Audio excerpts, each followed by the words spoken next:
¿Cómo? De acuerdo, gracias. ¿Cómo están, señores? Buenas noches. Bienvenidos a la penúltima sesión de este módulo y por consiguiente de este diplomado. Ojalá no haya ningún inconveniente, esperemos. Siempre va a haber dificultades técnicas, pero la idea es superarlo y que la información importante llegue a ustedes, de absorberle todas las consultas laborales que ustedes tengan en mente, ¿no? Claro está, sin detenernos mucho y avanzar en la medida de lo posible con todo el contenido del presente módulo y de la presente sesión. Mi nombre es Bruno Ceriluna, soy abogado de profesión, tengo mucha experiencia asesorando empresas, asesorando trabajadores en materia laboral, tengo mucha experiencia en el ámbito de contingencias administrativas, es decir, afrontar inspecciones laborales por parte de la SUNAFIL, y también contingencias judiciales.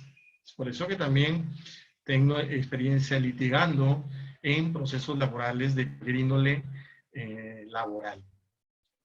Cuento con una maestría culminada en especialización en Derecho Laboral y Tributario, y les aseguro que tengo la experiencia y los conocimientos necesarios para poder darle toda la información contundente, interesante, que ustedes buscan en este diplomado y al mismo tiempo absorber todas las consultas, porque como bien lo saben, incluso lo saben las personas, los participantes que nos han acompañado del módulo 1, que no me gusta hacer monólogos, sino que me interesa mucho saber sus opiniones, abrirles el audio, ver sus opiniones, porque yo pienso que cada uno debe forjar su propio criterio.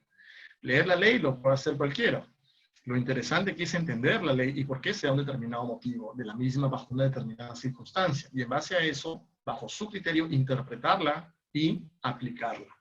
Pues puede ser que estén de acuerdo con mi criterio, puede ser que no, es perfectamente válido sus posturas y se va a respetar. La idea aquí es la retroalimentación de todos nosotros, con casos particulares que puedan tener de algún familiar o de manera propia, casos que yo he tenido y que traigo a colación con la finalidad de nutrir el ámbito doctrinario, teórico, traerlo a la práctica. Y eso yo creo que es un punto fundamental, y no solamente quedarnos en la práctica, sino abordar el tema, no quedarnos en la parte doctrinaria o textual, y sacar la parte práctica, que es sumamente interesante.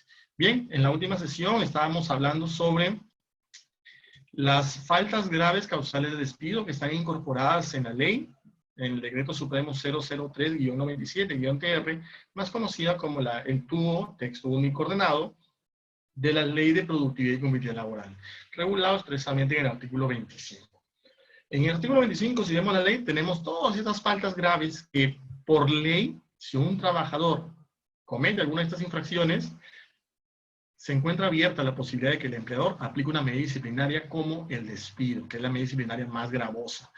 Y al ser la medida disciplinaria más gravosa, por consiguiente, que da como resultado o como consecuencia la extinción definitiva de la relación laboral, ello implica justamente la exigencia y necesidad de contar con, o de cumplir en todo caso, con una serie de lineamientos y formalidades expresadas por la ley.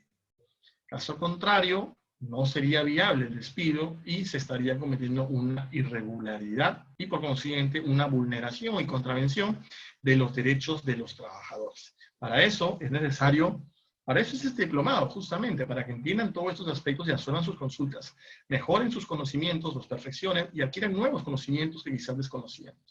Valga la salvedad. Bien, empezamos.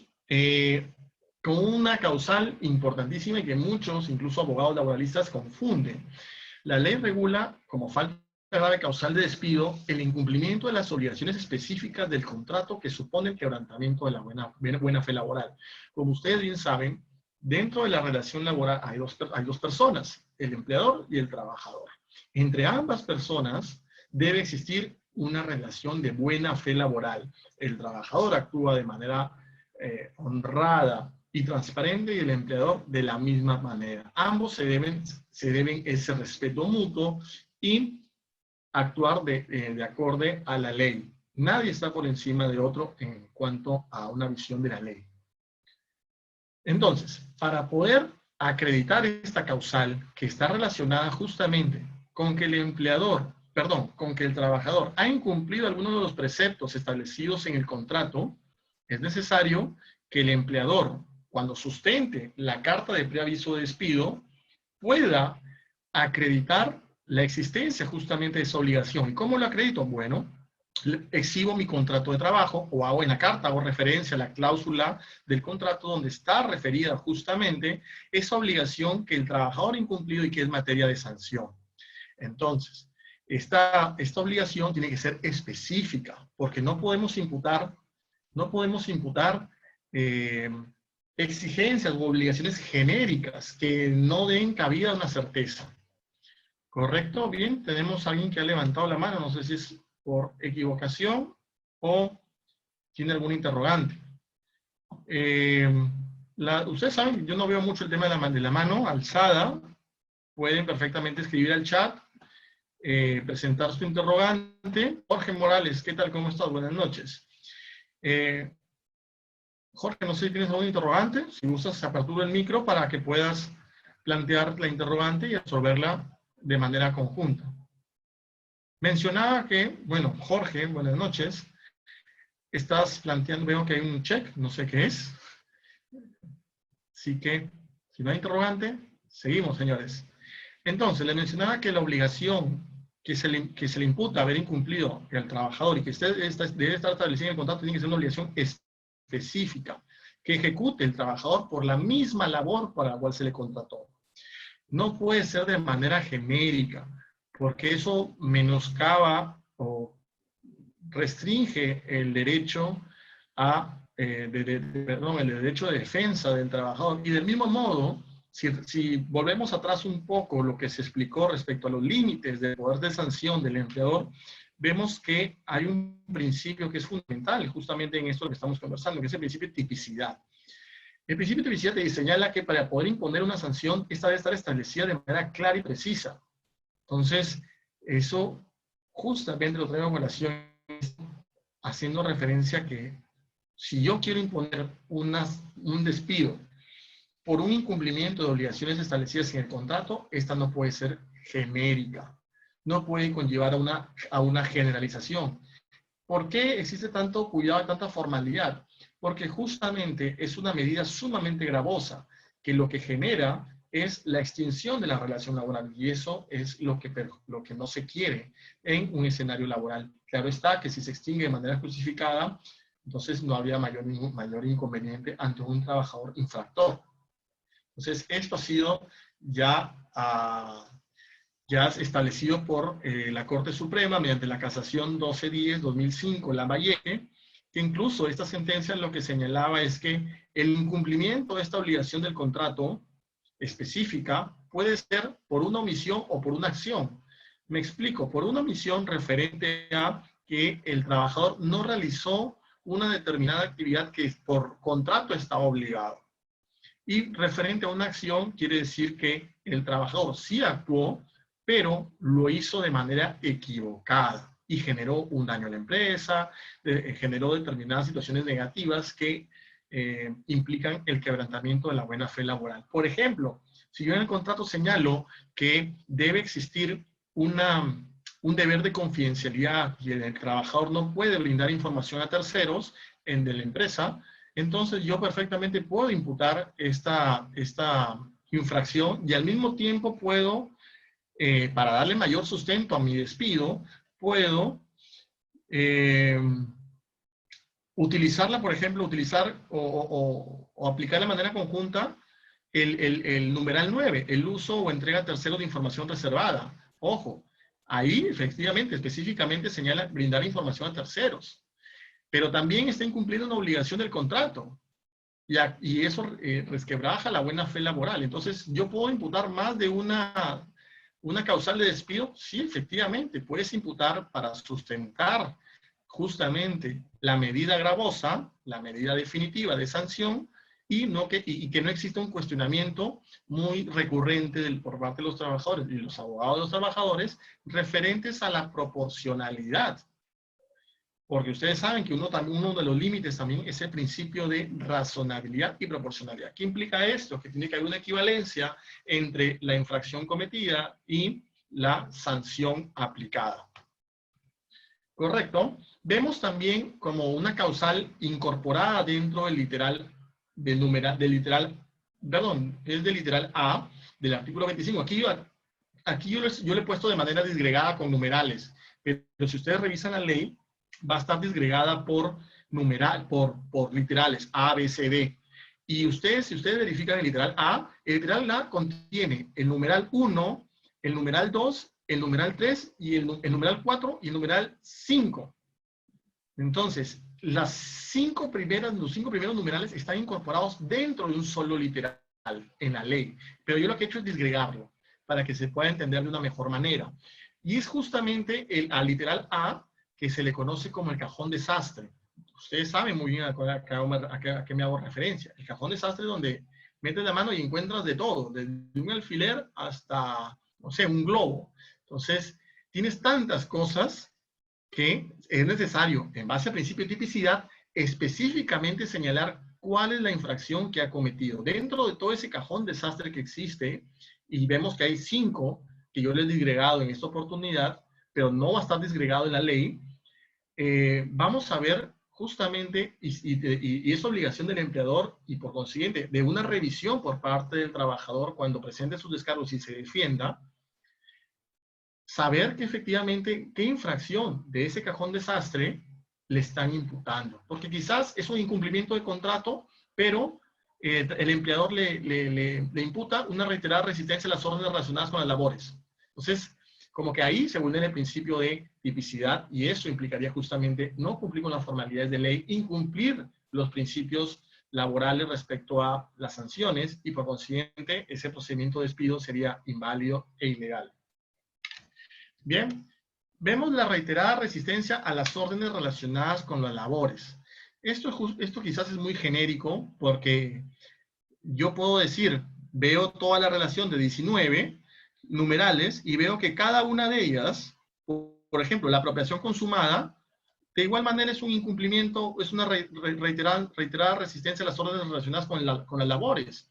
Es por eso que el literal A de la ley, del artículo 5, perdón, del artículo 25, siempre debe ser incorporado en tu carta de preaviso de despido. Y luego es complementada con la norma específica, con la causal específica. Por ejemplo, yo puedo señalar, si hay un tema de confidencialidad, como el ejemplo que les puse, porque en el contrato así yo suelo poner una cláusula de confidencialidad, lo que voy a imputarle es, bueno, has vulnerado el literal A, referido a la inobservancia del incumplimiento de las obligaciones específicas del contrato, y al mismo tiempo con el numeral 9, en este caso es 9, el otro es literal, pero ustedes ven que puedo invocar 2 o más causales en la carta de preaviso de despido, dependiendo de las infracciones que haya cometido el trabajador. Correcto, siempre es para darle mayor fuerza, siempre se invoca el literal A, ese cajón desastre, pero hay que tener mucho cuidado con eso porque para no vulnerar el principio de tipicidad. Correcto, entonces, esta reiterada resistencia, ¿qué implica eso? Que yo le digo a un trabajador, quiero que me hagas un informe, me elabores un informe contable, ese contador o asistente de contabilidad, y quiero que me lo entregues en 2 días. Claro está, tiene que ser una medida razonable. No le voy a entregar un trabajo que en principio dura una semana para que me lo entregue en 2 días.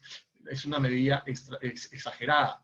Tiene que ser dentro de los parámetros de razonabilidad. ¿Sí? Entonces, yo le doy una orden y el trabajador no la cumple o la hace mal, yo lo puedo sancionar, sí, pero no como causal de despido. Puedo aplicar otra medida disciplinaria como una amonestación o una suspensión. Ahora bien, si yo pasan las semanas y verifico que el trabajador se le da otra orden y no la cumple, entonces ya estamos hablando de una reiterancia. Esta causal lo que te pide es reiterancia a las órdenes del empleador. No basta, señores, y eso manéjenlo con mucho cuidado, no basta con una simple omisión de la orden, porque la causal te pide reiterancia para que se configure esta causal. Entonces, justamente, por ejemplo, se han presentado 2 actos de desobediencia dentro de un lapso de tiempo razonable. Hay un memorándum debidamente suscritos por el trabajador en los que se haya hecho una advertencia o exhortación para dejar constancia de que se viene cometiendo una infracción, la cual de continuar se convertirá en una causal de despido.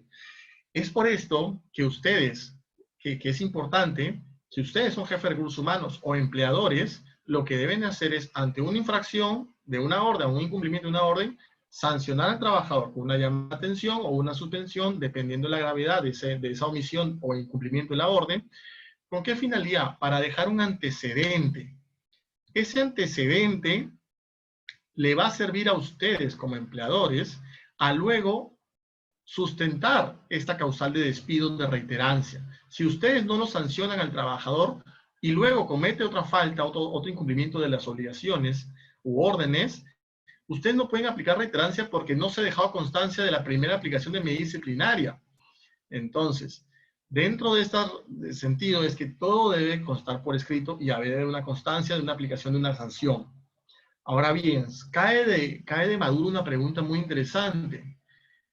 Si yo necesito, si para que se configure esto tiene que haber reiterancia, ¿qué sucede si un trabajador cometió una infracción, lo sancioné con una llamada de atención y esa sanción se dio a cabo en 2017? Luego no tiene ninguna otra sanción impuesta. Pero en el 2020, hace una semana, cometió otra infracción. ¿Ustedes creen que puedo utilizar esta causal de despido para iniciar un procedimiento de despido? Porque obviamente, si yo tengo la llamada de atención anterior o la suspensión anterior de 2017, con esta nueva ya se cumple con la reiterancia. No sé, quiero saber qué opinan. Veamos, ¿quién está por acá? Luis. Germán, ¿cómo están? Veamos, hay un chat. Bien, Cristian. Te puedo proporcionar el audio para que puedas brindarnos tu opinión.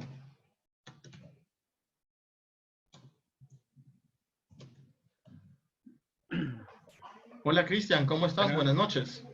¿Qué tal? Hola, doctor, buenas noches. Cristian, en el caso, ¿cómo estás? En el caso planteado, que es algo muy recurrente y es algo que me consultan mucho, yo te apliqué a ti una medida disciplinaria de suspensión o de llamada de atención. Imaginemos que es una llamada de atención en el 2017, pero en el 2020, hace una semana, has incumplido otra infracción, perdón, has incumplido otra orden y por consiguiente te quiero sancionar. Pero te consultan a ti, ¿se configura la reiterancia y puedo aplicar esta causal de despido? ¿Qué opinas? Se aplica la reiterancia, sin embargo, como le dije, había que ver la proporcionalidad y qué tan grave es, ¿no? Si esta medida disciplinaria lo que tiene es grave. ¿No? Correcto. Imagínate que yo a ti te suspendí 10 días porque efectivamente en el 2017 cometiste un incumplimiento que afectó enormemente a la empresa. Ahora has cometido otra infracción. ¿Se configura la reiterancia? Bajo ese principio, sí. ¿Qué opinas? Bajo el principio de reiterancia, sí. Claro. Sin embargo, como le digo, el tema es aplicar la esta proporcionalidad. causal. Yo ahí lo que me deja en duda... A mí el tema es la proporcionalidad, es lo que me mata, doctor, ya por lo que conozco ya más o menos del tema. La proporcionalidad es lo que a mí me mata. Ok, imagínate que amerita que también que el 2017 lo sancionaste con una suspensión de 10 días porque efectivamente causó graves consecuencias y que el 2020 también causó graves consecuencias. ¿Tú iniciarías un procedimiento de despido? Sí lo harías. Alegando esta causal. Yo sí lo haría. Claro, sí. Yo sí, particularmente lo tomaría, ¿no? Bien, veamos, vamos a dar respuesta. Sí, yo lo tomaría y analizaría a fondo y creo que sí lo podría. Ya. De acuerdo. Gracias. Sí, efectivamente, como señala Cristian, él, desde su punto de vista, aplicaría porque se configuraría la reiterancia y al mismo tiempo se cumple con la proporcionalidad. Sí, hasta cierto punto es correcto, pero yo sí les quiero señalar que tienen que tener un factor, y no deben olvidar un factor importante, el tiempo, señores. El tema de la reiterancia, o esta causal muy particular, está orientado a un tema. o a un determinado trabajador. ¿Qué trabajador es ese? Aquel trabajador que constantemente incumple las obligaciones. Es decir, en el año o lo que va del año ya lleva 4 sanciones. Es decir, se da cuenta que, porque tienen que tener en cuenta algo también, las sanciones no solamente buscan aplicar una medida disciplinaria, sino que tienen un efecto secundario. Y ese efecto secundario es un efecto de concientización al trabajador. ¿Para qué? Para que no vuelva a cometer esta infracción o no incumpla la normativa laboral interna permitida y dentro de los márgenes legales. Entonces, bajo esa circunstancia y el efecto secundario que implica una sanción, es claro que si un trabajador ha cometido una falta en el año 2017 y ha vuelto a cometer otra sanción, efectivamente hay reiterancia, pero el factor tiempo es lo que, desde mi punto de vista, no sería aplicable esta configuración para el despido. ¿Por qué? Lo hablo con experiencia de jueces que han desarrollado este tema y efectivamente consideran que, teniendo en cuenta el efecto que tuvo la falta de la sanción del 2017 y que el trabajador no ha tenido sanciones en el 2018, 2019 y 2020, bueno, pues señores, efectivamente, todos nos equivocamos y es posible que el trabajador se haya equivocado como así se equivoca el empleador. Y en un margen de 3 años que se le ha impuesto solamente una suspensión sin goce de haber o una medida disciplinaria, entonces implica que el trabajador cumple cabalmente con las funciones y las órdenes que se le han establecido, o en todo caso con los lineamientos laborales contenidos en un reglamento interno de trabajo o en el contrato. Entonces, la reiterancia no solamente implica una sucesión o una acumulación de medidas disciplinarias, sino ver cómo se desarrolla esa reiterancia.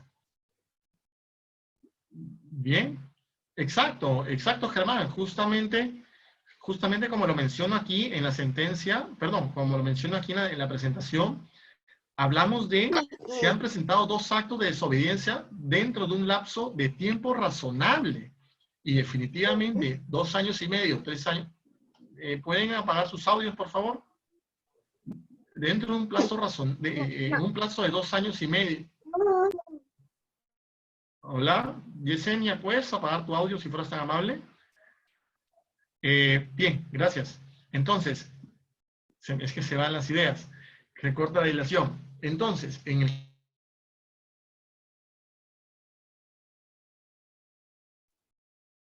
el caso que se ha planteado, lo que se ha expuesto es justamente que esa reiterancia tiene que haberse dado en un plazo razonable y que refleje justamente que el trabajador, pese a que se le sancionó una vez, pese a que se le sancionó 2 veces, esté renuente y no quiere obedecer los lineamientos y las órdenes de trabajo. Y por consiguiente, ello justifica iniciar un procedimiento de despido bajo esta causal. Quizás en el caso que les he planteado y que ha dado respuesta Cristian, se puede entender quizás que no lo puedo sancionar, no lo puedo despedir por esta causal, por reiterancia, porque no hay un plazo razonable. Han pasado 2 años y medio, 3 años desde la última sanción y después no ha habido ninguna sanción, ningún incumplimiento. Pero sí puedo invocar otra causal de despido. Va a depender, claro está, de la sanción, perdón, de la infracción que haya cometido el trabajador en esta oportunidad. Sí, efectivamente, Cristian, a pesar de que hayan sido sanciones graves. El tiempo razonable es una excelente pregunta porque eso se puede llevar a interpretaciones. Todo va a depender, Luis y señores, señoras, va a depender de la falta que se han cometido.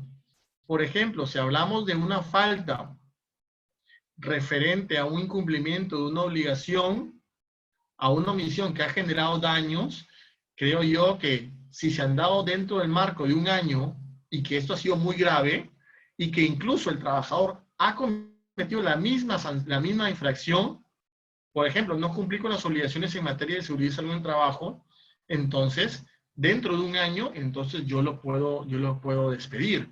Pero todo está en justamente el caso en concreto.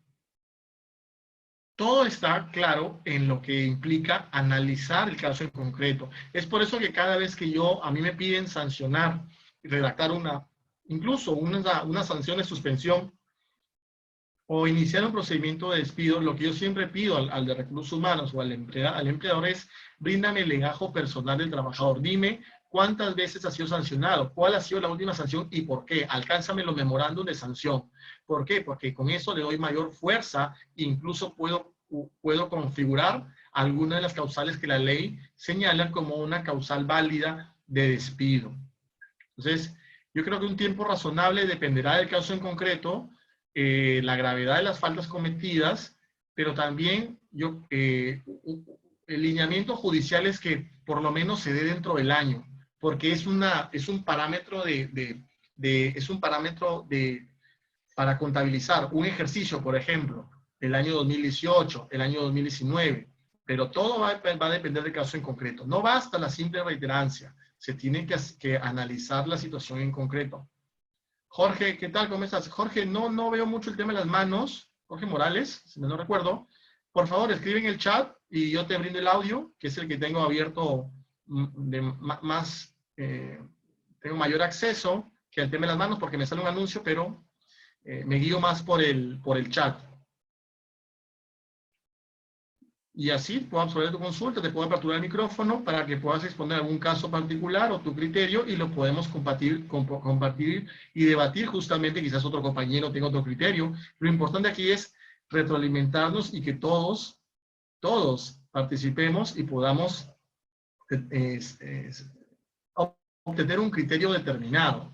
Y eso es muy, muy interesante e importante. Bien. Entonces queda claro cómo y cuándo se configura esta causal, muy al margen de analizar el caso en concreto y particular. Reiterada paralización de labores intempestiva.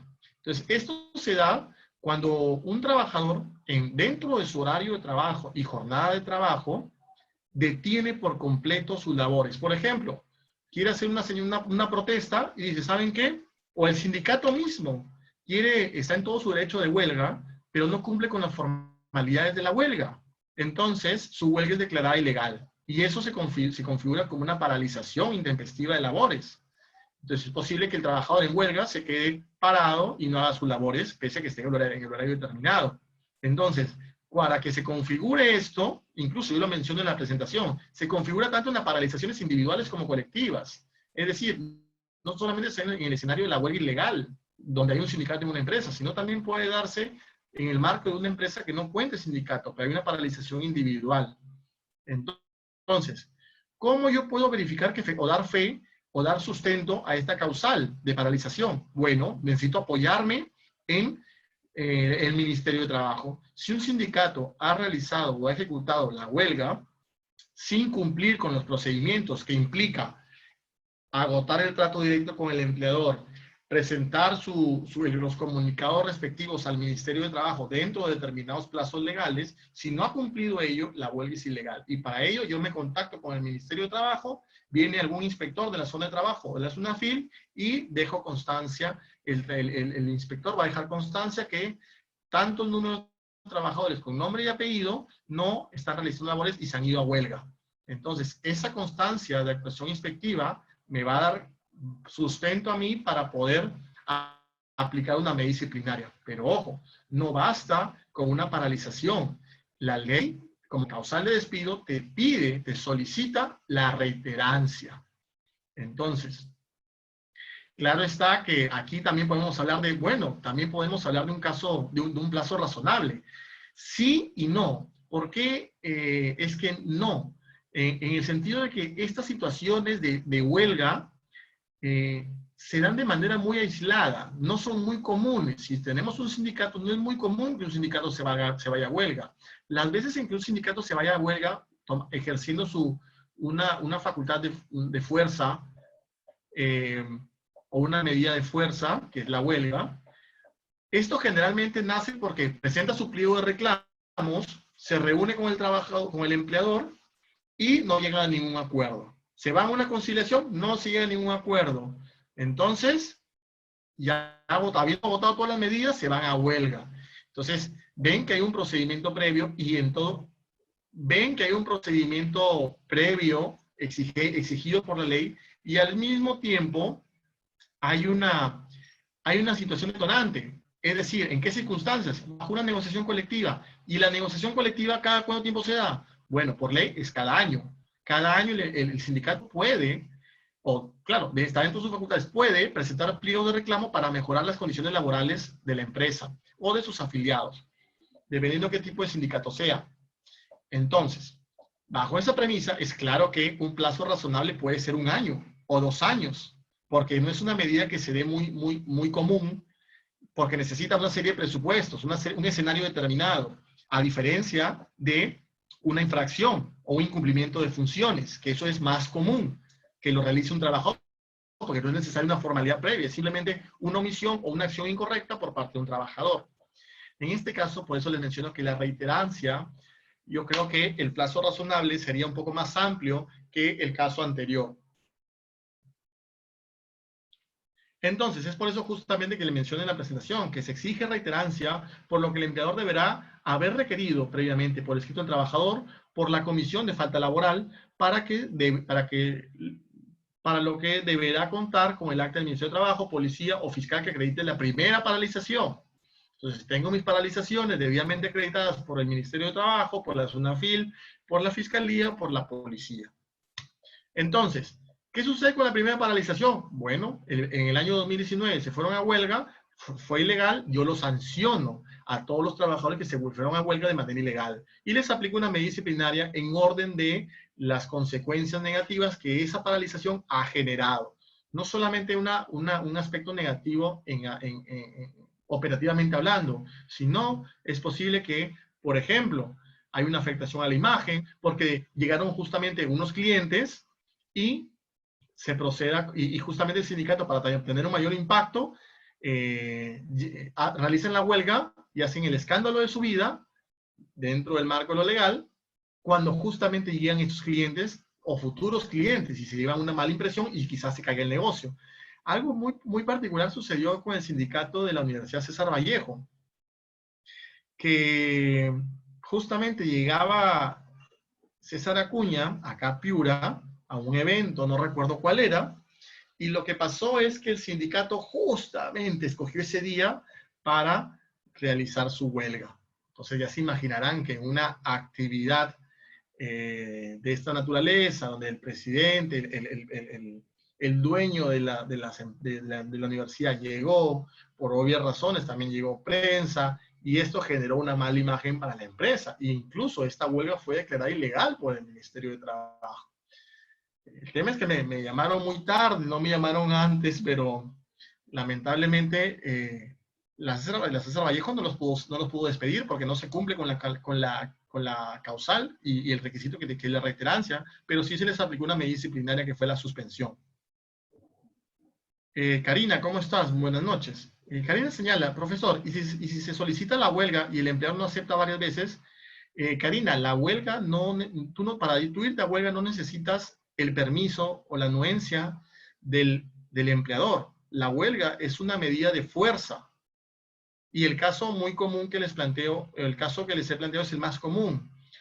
Yo presento mi pliego de reclamos, el empleador, me reúno con la comisión negociadora de la empresa, no llegamos a ningún acuerdo, el empleador patea el tablero de negociación y dice no voy a negociar contigo nada, entonces yo lo que hago es me voy a una conciliación ante el Ministerio de Trabajo para que un tercero nos ayude a llegar a un acuerdo.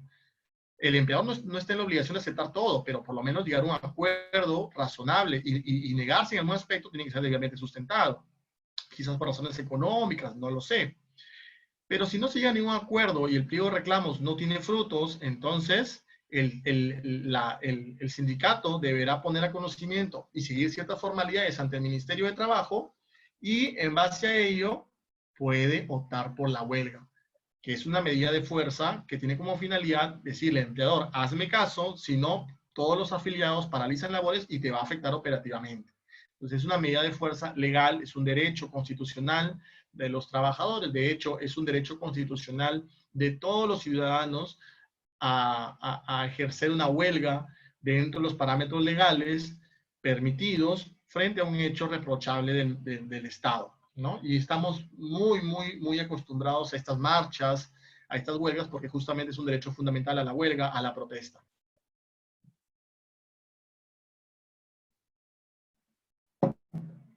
Bien, bajo esos parámetros es claro que no es necesaria el consentimiento del empleador.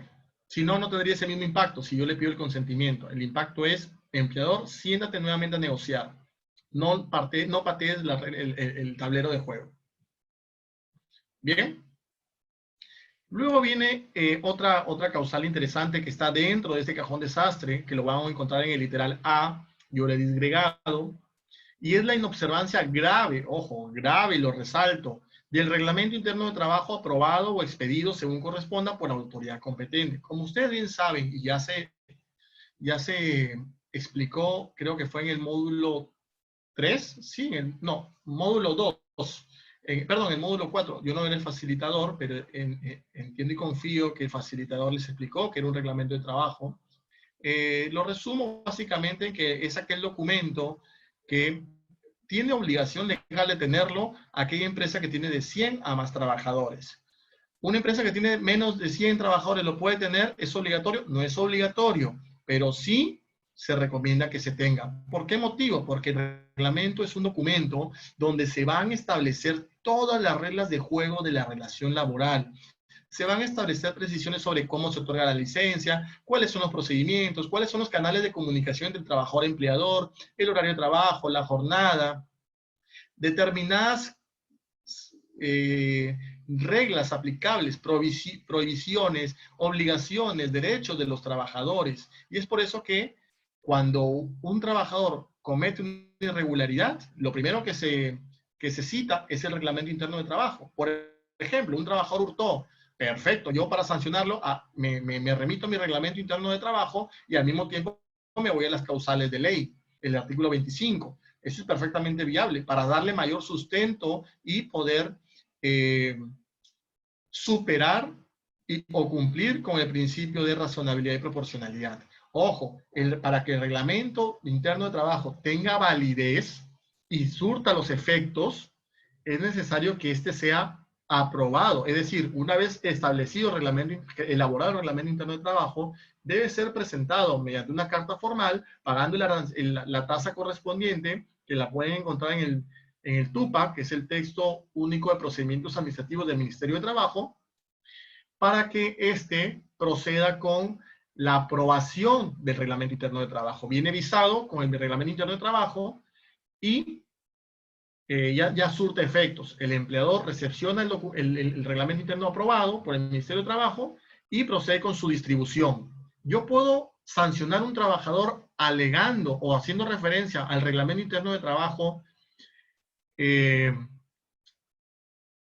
pese a que no le he entregado, bastándome solamente que esté aprobado por el Ministerio de Trabajo. ¿Qué opinan? Luis, ¿cómo estás, Luis? ¿Deseas que te brinde audio?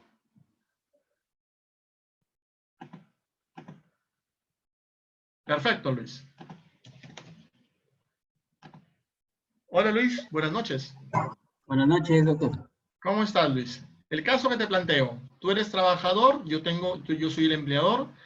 Yo ya elaboré mi reglamento interno de trabajo, ya lo aprobó el Ministerio de Trabajo y por consiguiente, en esa coyuntura, cuando ya está aprobado y ya surte efectos, tú cometes una infracción o tú cometes un acto o una omisión que se encuentra sancionado en mi reglamento interno de trabajo.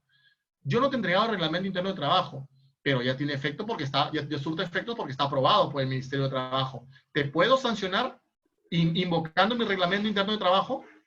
Definitivamente no, doctor, porque si bien es cierto el reglamento interno de trabajo, se están estipuladas ahí las reglas de juego. En este caso solamente las tiene el empleador y no se las ha hecho saber cuáles son al colaborador, ¿no? En este caso no habría forma de que me sancione. Incluso se tiene que llevar un registro de la entrega del reglamento. Exacto, Luis, exacto. Muy bien, muy buena respuesta. Voy a explicarlo con mayor detalle. Muchas gracias, Luis. Sí, efectivamente, como lo menciona Luis, no basta que el reglamento interno de trabajo haya sido aprobado por el Ministerio de Trabajo. Efectivamente, se cumple con la formalidad, pero si bien es cierto, el reglamento contiene las reglas de juego de la relación laboral, para que sea aplicable a los trabajadores, es necesario su comunicación, porque si no, se estaría vulnerando el principio de tipicidad y al mismo tiempo el derecho de defensa. ¿Por qué? Porque el trabajador cometió una acción sin saber que esa sanción estaba prohibida por parte del empleador. Entonces, como bien lo menciona Luis, es necesario reproducir mi reglamento interno de trabajo y proceder con la entrega a todos y cada uno de los trabajadores. El Poder Judicial, cuando conoce este tipo de casos y se cuestiona un despido, lo primero que te pregunta es, usted, señor trabajador, ¿usted ha tenido conocimiento del reglamento? ¿Se le entregó? Sí. Empleador, ¿tienes una constancia del cargo de entrega? Sí, acá está. Si se cumple eso y se cumplen con determinados lineamientos y efectivamente existió la falta, pero ese es otro tema, procede el despido. Lo importante aquí es que el trabajador haya tenido conocimiento de las reglas de juego. Quizás el trabajador, el caso que te puede plantear el trabajador es, bueno, lo que pasa es que yo no tuve tiempo de leerlo. No, es como la ley. La ley tiene conocimiento desde el día que se publicó, porque es de conocimiento público. Un ciudadano no puede decir, no, lo que pasa es que no la leí, no me la descargué del peruano. No, ya surte efectos. Lo mismo sucede aquí. Yo te entregué el reglamento, tengo mi cargo de recepción. Si tú no lo leíste, que es lo más común que sucede, que no se lee el reglamento interno de trabajo, eso no exime de responsabilidad y por consiguiente de una medida de imposición de una medida disciplinaria, amonestación, suspensión o despido al trabajador. No se puede alegar en ningún momento desconocimiento. Hola César, ¿cómo estás? Buenas noches. César pregunta, la tardanza, eso se conoce como socializar el reglamento a través de medios escritos o electrónicos. Elizabeth se entrecorta. ¿En qué parte? No lo sé. Déjame repetir en todo caso. Señalamos que el trabajador no puede alegar desconocimiento. Es decir, esto es como la ley. La ley obviamente no tiene las mismas dimensiones, pero tiene el mismo efecto para ejemplificar. La ley sale el día de hoy, es promulgada por el Estado el día de hoy. Un ciudadano el día de mañana no puede alegar ante la policía o ante la autoridad administrativa correspondiente, no puede alegar desconocimiento y señalar, aún no descargo la ley y no la he leído. No, porque es de conocimiento público. Bajo esa premisa está estructurada nuestro sistema legal. Lo mismo sucede en estas disposiciones internas entre el empleador y el trabajador. Si yo pongo conocimiento del trabajador y tengo un cargo de recepción que así lo acredita, entonces surte efectos de ese mismo día. Claro está que va a depender del análisis de cada caso en concreto. César, en el caso que tú mencionas, eso se conoce como socializar. Efectivamente, hago el conocimiento a todos, que puede ser por un medio escrito o por un medio electrónico, pero lo importante en este caso es tener una constancia que el trabajador recepcionó. Por ejemplo, ¿cómo hago llegar yo los documentos importantes, como por ejemplo el reglamento interno de trabajo en tiempos de COVID, donde hay un aislamiento social y quizás es una empresa que no realiza labores esenciales y que sus trabajadores no están yendo a trabajar? Bueno, ante ello tengo a disposición los mecanismos electrónicos o tecnológicos para poder justamente comunicarme con los trabajadores. Y por consiguiente, bajo esas vías, yo puedo enviar el reglamento interno de trabajo con un cargo de recepción. ¿Qué cargo de recepción es eso? Puedo pedirle al trabajador que me confirme recepción, puedo enviárselo por correo electrónico y también puedo enviárselo por WhatsApp. Y ahí me deja constancia. Pero también por correo electrónico, hasta donde tengo conocimiento técnico, existen programas que te dan, así, al igual que el WhatsApp, que te pone un check de enviado, un check de leído, donde justamente en una empresa se llama Maltrack, acredita justamente que el trabajador recepcionó el correo, es decir, que el correo está en su bandeja. Y otro check quiere decir que ese correo ha sido leído o ha sido abierto por el dueño del correo, el titular del correo. Entonces, eso me deja constancia de su recepción. De igual manera, reforzaría esa constancia enviándoselo por WhatsApp y siempre y cuando tenga mayor constancia o probanza de que justamente ha tenido conocimiento.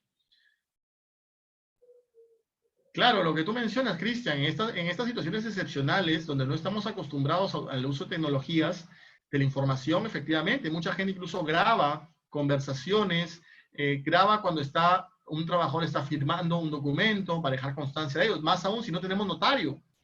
Recién se van a reanudar labores en las siguientes semanas, si mal no recuerdo.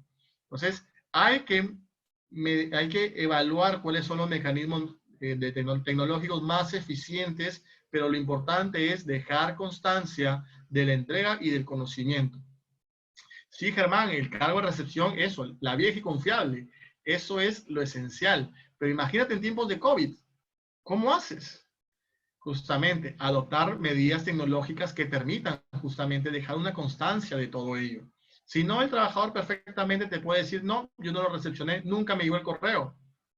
Entonces, hay que tener bastante cuidado con esto.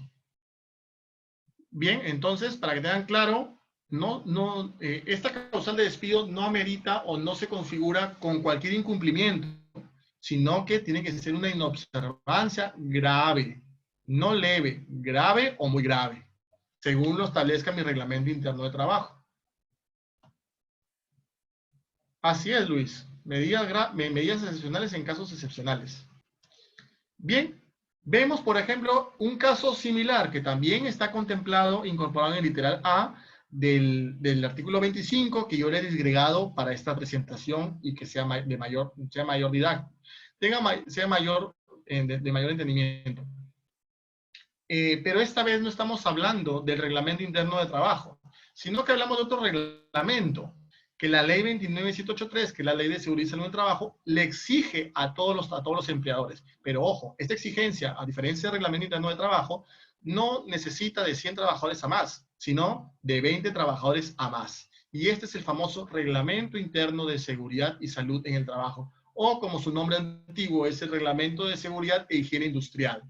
Es un nombre antiguo. Ahora se entiende y el término correcto, según la ley 29783, es el RIS, el Reglamento Interno de Seguridad y Salud en el Trabajo.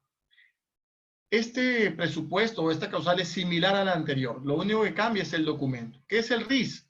El Reglamento Interno de Seguridad y Salud en el Trabajo son las mismas reglas de juego, prohibiciones, obligaciones, donde se establecen los procedimientos, pero son los procedimientos en materia de seguridad y salud en el trabajo.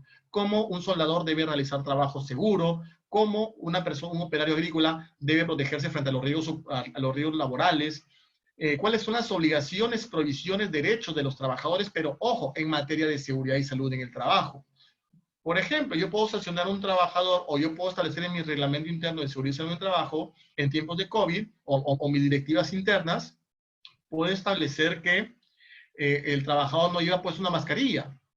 Entonces yo lo logré evidenciar, está aprobado, el trabajador reconoció su falta y por consiguiente yo le aplico una medida disciplinaria. Quizás no el despido porque no es una inobservancia grave, pero sí le puedo aplicar otra medida disciplinaria. ¿Por qué? Porque está incumpliendo mi reglamento interno de seguridad y salud en el trabajo. Al no seguir con los protocolos, al no usar el equipo de protección personal o EPP, como se denomina técnicamente.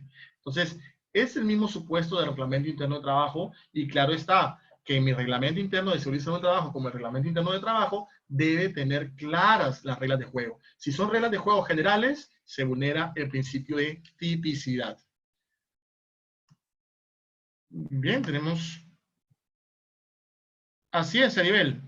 Usar adecuadamente y obligatoriamente los EPP, el equipo de protección personal, así como el PETAR, que es el permiso de alto riesgo. Efectivamente, todo eso está regulado en mi reglamento interno de seguridad y salud en el trabajo, en mis procedimientos de trabajo seguro.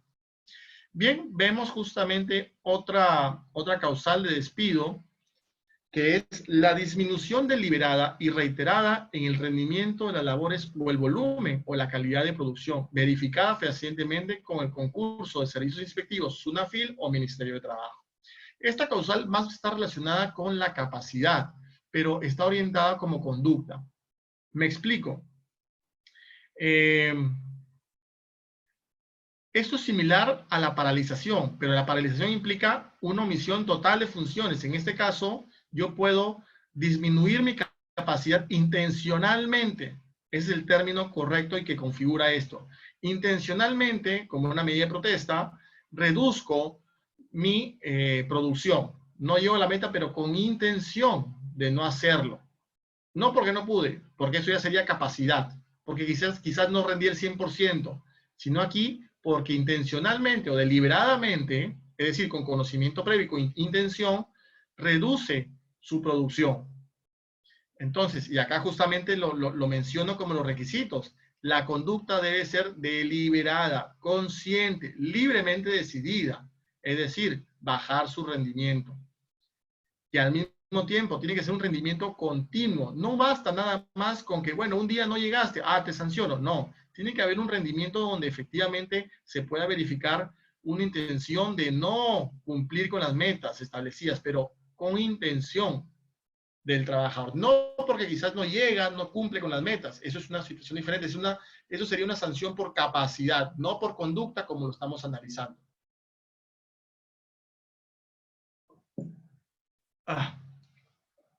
Perdón.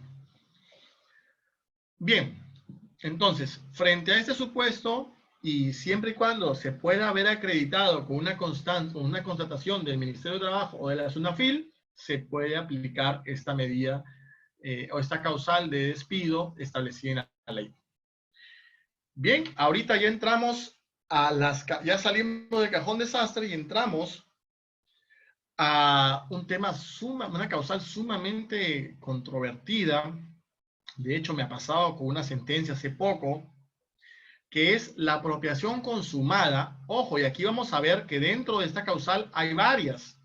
La apropiación consumada, ahí tenemos una, consumada, es decir, logré retirarlo. Después me di cuenta que efectivamente me han estado robando. Un caso, para ejemplificar esto, el robo sistemático en el área contable. Hay una sustracción, una apropiación indebida de dinero que ha sido sistemático, ha sido efectivo porque lo ha sustraído. O también te señala el otro supuesto, frustrada. ¿Qué quiere decir? Un trabajador se lleva en su mochila herramientas de la empresa o insumos de manera indebida y en garita, de acuerdo a mis protocolos de seguridad perimetral, reviso cada cierto tiempo y de manera inopinada las pertenencias de los trabajadores. Claro está, respetando en todo momento el derecho de privacidad, intimidad y al mismo tiempo de la dignidad que tiene toda persona. Si el vigilante revisa la maleta solamente que la abra y verifica que hay cuerpos extraños, por ejemplo, herramientas que no son del trabajador, entonces procede justamente, se configura una apropiación frustrada porque no la logró retirar. Y le dice, de bienes o servicios del empleador. Ojo, cualquiera de los bienes que se encuentren dentro del centro de trabajo. Pero aquí viene otro supuesto, o que se encuentren bajo la custodia en beneficio propio o de terceros con prescindencia de su valor. ¿Qué quiere decir esto? Y es más específico, como que se agrava la situación. Por ejemplo, ese trabajador sorprendido o que hurtó era mecánico o es mecánico. Y lo que pasó era, y bueno, lo que hurtó eran justamente sus herramientas de trabajo, sea consumada o frustrada, pero eran sus herramientas. Es decir, se apropió indebidamente de bienes del empleador que se encontraban en posesión, que se les otorgó al trabajador como condiciones de trabajo. Eso agrava la situación, que incluso es otro supuesto que establece la ley. Y este término importante, con prescindencia de su valor. Y eso es justamente lo que discutíamos en la sesión anterior. Y yo les puse un caso, ¿no? Que me pasó justamente en Talara. Un trabajador que estaba en el área de mantenimiento, justamente, de vehículos, se le encontró intentando sustraer, es decir, una apropiación frustrada de bienes que efectivamente se estaban bajo su custodia, porque eran líquidos refrigerantes. Estaba llevando 2 botellas de medio litro, creo, que está en un envase de botella con agua, pero estaba con el refrigerante. Ni siquiera un refrigerante residual, porque eso es lo que alegó él. No, que es líquido residual. Sino que se tomó fotos, se grabó y era líquido, lo comparé con otros líquidos, con uno nuevo de la misma marca, y efectivamente tenía el mismo color y la misma textura, no era usado. Entonces, se le despidió, se siguió con todas las formalidades y el trabajador demandó a la empresa. Señaló que era un despido fraudulento porque se le estaba imputando hechos falsos e inexistentes. El juez tuvo certeza absoluta de que efectivamente se había apropiado. Pero, lamentablemente, y el juez en todo su desarrollo de sentencia señala, el empleador ha acreditado esto, ha cumplido esto, efectivamente se ha acreditado la apropiación indebida, eran bienes del empleador que estaban bajo su custodia, porque, ojo, en esta causal no basta simplemente con imputar y señalar que efectivamente está sustrayendo bienes de la empresa, porque justamente te señala bienes del empleador. Entonces, es deber del empleador acreditar la propiedad de ese bien. Porque si el empleador no logra acreditar la propiedad, entonces no se configura esta causal. Porque dice puntualmente, bienes o servicios del empleador. Si yo no logro acreditar como empleador que esa herramienta o ese insumo era mío, es de mi propiedad, entonces no puede invocar esta causal. Veo un interrogante. Justamente, Cristian, eso es lo que el juez señaló. El juez señaló, me dio la razón en todo, señaló que no era un despido fraudulento, pero sí dijo, ojo, veo que no hay proporcionalidad. Efectivamente, y me dijo, la sanción impuesta no es proporcional, porque es un líquido refrigerante, no y está valorizado, porque yo le llevé facturas de los insumos para acreditar justamente la propiedad, facturas de la misma marca, todo. Y el juzgado laboral de Talara lo que señaló fue, no hay proporcionalidad.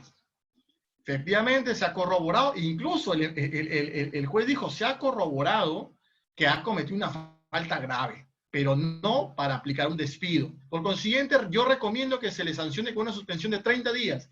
Incluso el mismo juez señaló cuál debería ser, es decir, se puso en el lugar del empleador y aplicó una medida disciplinaria. Y eso es totalmente fuera de lugar, que escapa de las competencias del juez. Pero algo muy importante, la ley dice con prescindencia de su valor. ¿Esto qué quiere decir? Que no importa el valor de lo hurtado, de lo apropiado indebidamente. ¿Por qué? Porque esta es una falta tan negativa, tan nociva, que justamente rompe con algo esencial dentro de una relación laboral, la buena fe laboral. Lo que hablamos al inicio de esta sesión. Es algo, es decir, la confianza.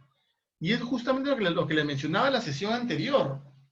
Lo que se está generando aquí es que el juez me diga, bueno, el trabajador es honesto a medias. ¿Te ha robado? Sí, pero no te robó tanto. Eso no es viable porque el trabajador ya rompió completamente con la buena fe laboral y el propio juez así lo determina, que hay una apropiación indebida. Entonces, yo no puedo decir, ok, es honesto a medias. No, o eres honesto o eres deshonesto. Entonces, eso hoy por hoy se encuentra en apelación, ya iba a tener una audiencia de vista en la sala laboral de Sullana, yo defiendo a la empresa, y efectivamente, lamentablemente no se ha llevado a cabo por toda esta circunstancia, pero esperemos que se reprograme lo más pronto posible. Pero ustedes ven justamente ese criterio de un juez, ¿no? Muy alejado de lo que dice la ley. Y ojo, la ley no ha sido modificada, sigue vigente con cada una de sus letras que pueden ver. Es una situación sumamente complicada con la cual ustedes, nosotros como abogados, peleamos todos los días por un tema de interpretación.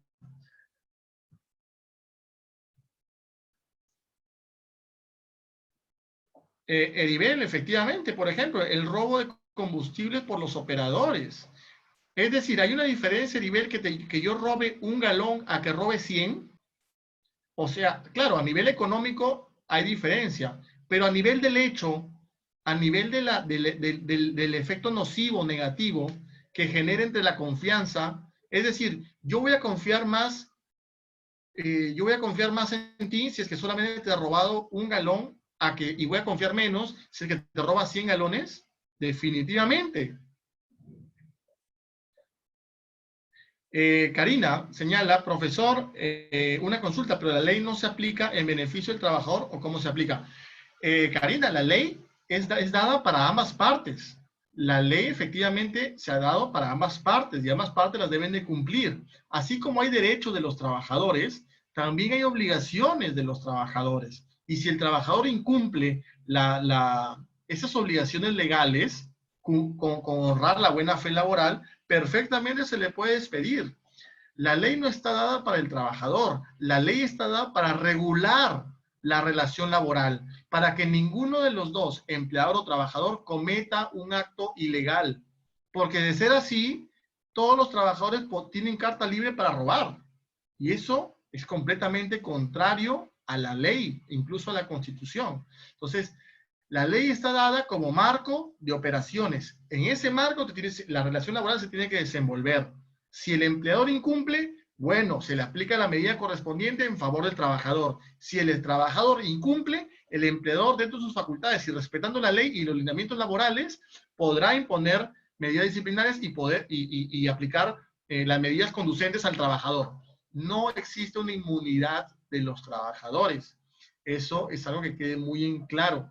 Tanto el trabajador como el empleador están sujetos a la ley, de manera igual. Obviamente hay leyes y leyes que favorecen más a los trabajadores, pero bueno, ese es otro tema. No es un tema ya más político, más social. Y eso lo podemos ver ahorita con el estado de emergencia. Que recién el 15 de abril, el Estado dio viabilidad a una suspensión perfecta, que es justamente una figura legal laboral establecida en la Ley de Productividad y Competitividad Laboral, artículo 15, creo, sí, 15, y que efectivamente se puede utilizar en el estado de emergencia, pero el Estado ha querido reservarla y ha puesto requisitos que no exige la Ley de Productividad y Competitividad Laboral, ¿no? Y como lo dije en la sesión anterior, parece que esta suspensión perfecta ha sido generada por una fuerza mayor especial a la fuerza mayor ordinaria contemplada en la ley, lo cual es falso, porque toda fuerza mayor es una situación excepcional. Pero bueno, eso es lo que tenemos y en base a ello hay que trabajar. Bien, entonces, tengan claro justamente este tema. Yo justamente lo recalco en el último párrafo, donde dice: en estos casos, si bien la norma señala que no importa el valor del bien o servicio, la jurisprudencia señala que sí importa, ¿no? Entonces, eso es importante, que la jurisprudencia sí establece una importancia del valor. Es decir, la ley, los jueces se están alejando de lo que dice la ley, e incluso a la fecha, como les repito, este apartado de la ley no ha sido modificado. Entonces, dicen a otros casos, como por ejemplo, cajeras o cajeros que han sustraído dinero de la caja para cubrir algún gasto en ese momento personal propio del trabajador, y que al día siguiente han llegado y han puesto la plata en el mismo lugar, ¿no? Para cuadrar caja y que no haya faltante. Eso es una infracción. Eso es una causal de despido. Pero ¿qué dice el Poder Judicial sobre esto? El Poder Judicial señaló: bueno, efectivamente es una infracción laboral, pero la acción de la trabajadora de devolver el dinero reduce el perjuicio económico que se le causó al trabajador. Entonces, por ende, no correspondería el despido porque es desproporcionado. ¿Podría aplicarse otra medida disciplinaria? Sí, pero bueno. Entonces, eso básicamente lo que está diciendo es: bueno, pues hay ladrones honestos, ¿no? Eso es lo que se está diciendo. Hay ladrones honestos y por consiguiente no se les debe tratar igual, ¿no? Entonces, si esto lo trasladamos al ámbito penal, señores, no se da, no tiene la misma regulación. Entonces hay una discriminación, un trato diferenciado entre un ciudadano de a pie y un trabajador. Porque un ciudadano, si roba, se le aplica la pena privativa de libertad. Obviamente que determinados supuestos van a determinar si la pena es mayor o menor, ¿no? Pero en todo caso, si la sanción es la pena privativa de libertad, que es la máxima que tenemos, traslademos esa figura al ámbito laboral. ¿Se le puede aplicar una medida disciplinaria de despido? Claro que sí. Desde mi punto de vista, tiene que haber prescindencia del valor. No es necesario, el valor no es un criterio, porque si hago eso estaría diciendo que hay que ser honesto a medias, y eso no es así. O eres honesto o eres deshonesto. Y no hay ladrón honrado. Pese a la necesidad que puede ser un justificante en cierta medida, el hecho es que es una infracción sumamente grave que resquebraja o rompe o destruye completamente la confianza que tiene el empleador sobre el trabajador. Imagínense con ese trabajador que ha sido repuesto, en el caso que les he comentado, ya no se confía en ese trabajador en absolutamente nada. Porque tú en la cabeza estarías pensando, ¿me estará robando? ¿Me estará sustrayendo algún bien de la empresa? Ya lo hizo una vez. Entonces, era ahí donde la relación laboral se hace insostenible. Y ese justamente es el propósito o la esencia o la finalidad de esta ley. Perdón, de esta causal.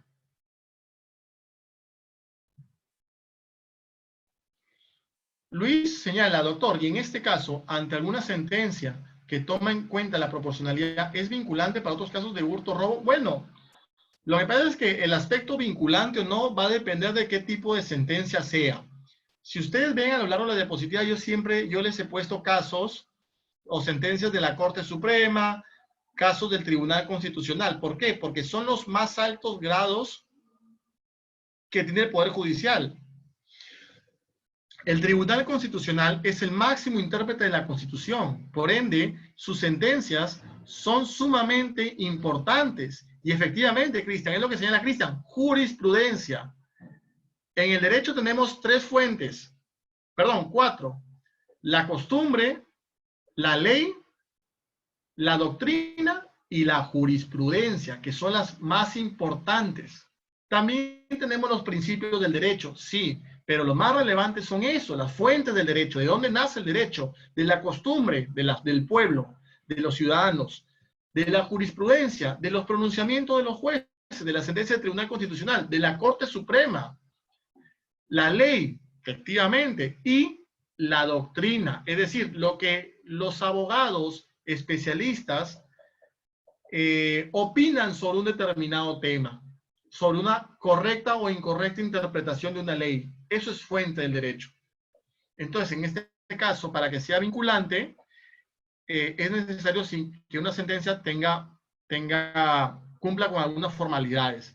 Pero efectivamente, yo como abogado de la otra parte, me voy a buscar cualquier sentencia, incluso las sentencias, no sé, emitidas por un juez de paz letrado, que es el de menor rango a nivel jerárquico, a nivel jurisprudencial, y si es que ha resuelto a mi favor con un caso similar, lo voy a tomar en cuenta para sustentar mi defensa. Efectivamente es válido, pero ya corresponde al juez evaluar si esa sentencia efectivamente tiene la misma fuerza que una sentencia emitida por el Tribunal Constitucional, ¿no? Son diferentes, tienen diferente peso. Bien, Heribel señala, doctor, una consulta, la empresa le asigna una laptop a un empleado para sus funciones con un cargo de entrega.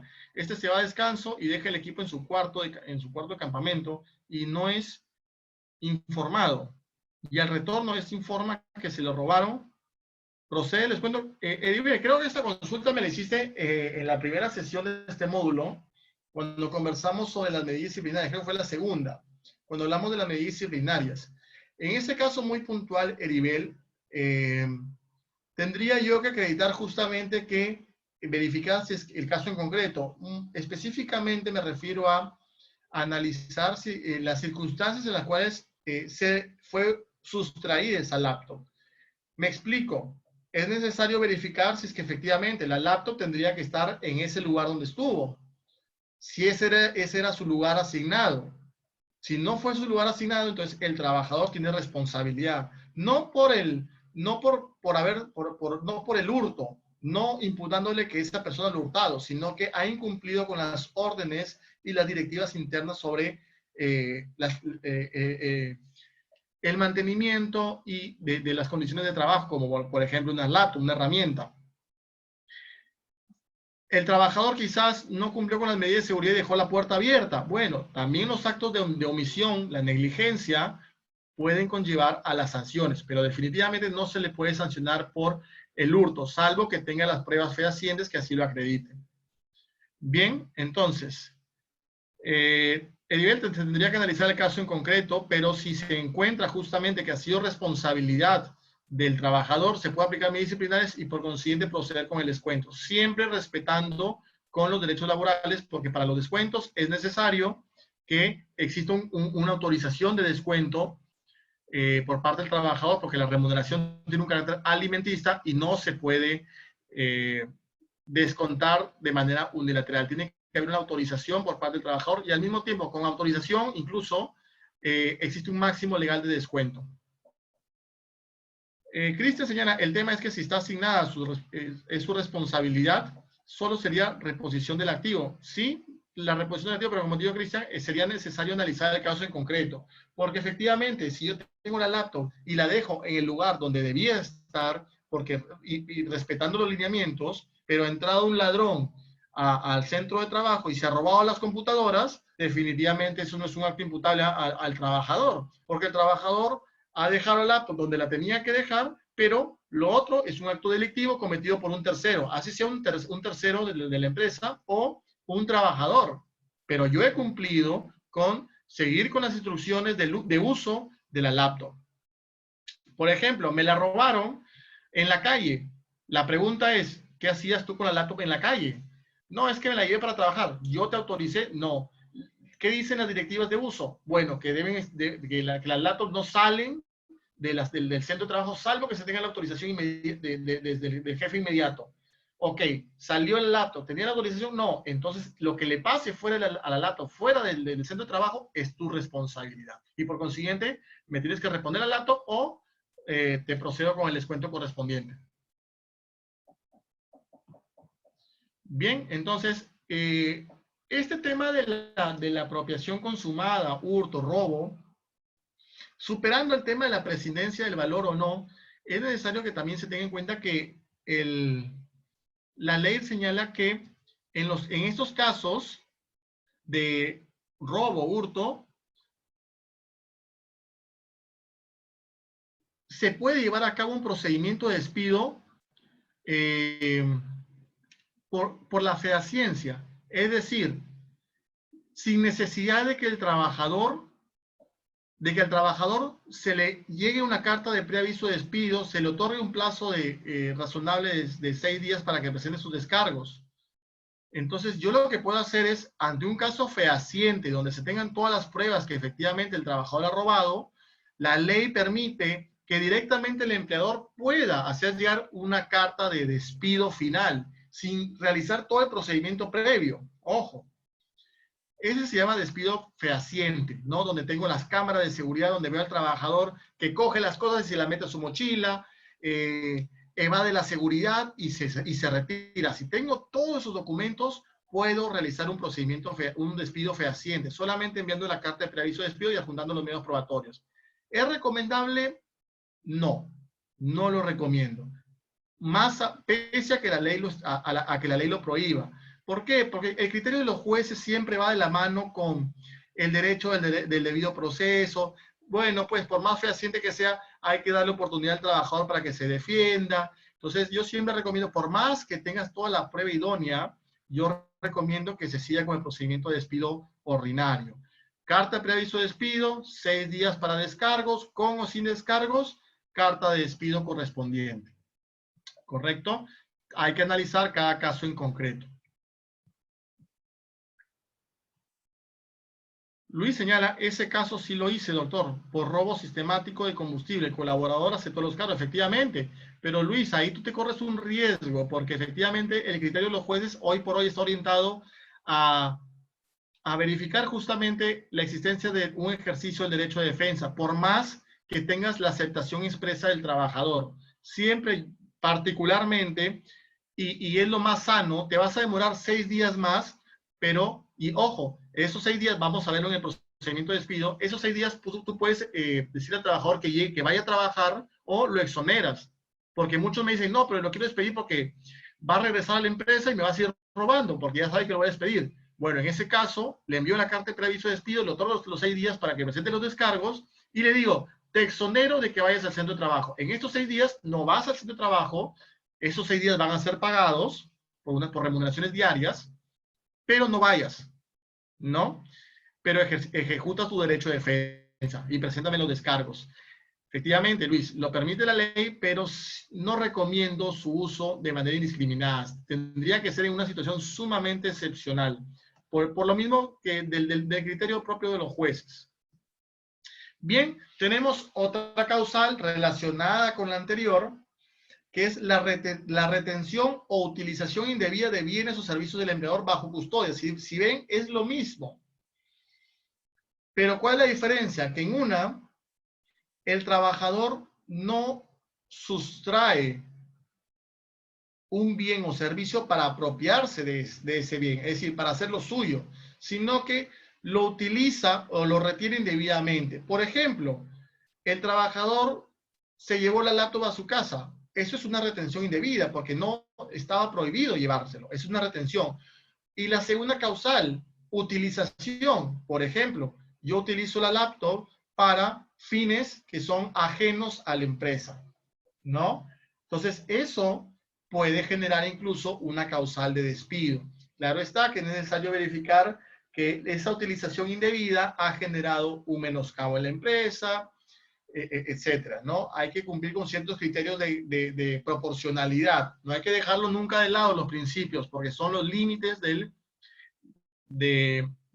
poder de sanción del empleador. Y les pongo casos, ¿no? El empleador le confía la administración de bienes a un trabajador, pero no puede ni debe utilizar o disponer de estos en provecho personal o de tercero, ni siquiera para un fin distinto al encomendado. Entonces, igual, es el mismo criterio, ¿no? La jurisprudencia señala, vamos, es sin prescindencia de valor, así lo señala la ley, pero bueno, hay que analizar también el impacto económico que esto le ha generado. Como por ejemplo, el caso que les planteé de la cajera que sustrajo la plata, la utilizó en algo personal y luego devolvió la misma cantidad de dinero. ¿Eso es apropiación o utilización indebida? ¿Qué opinan?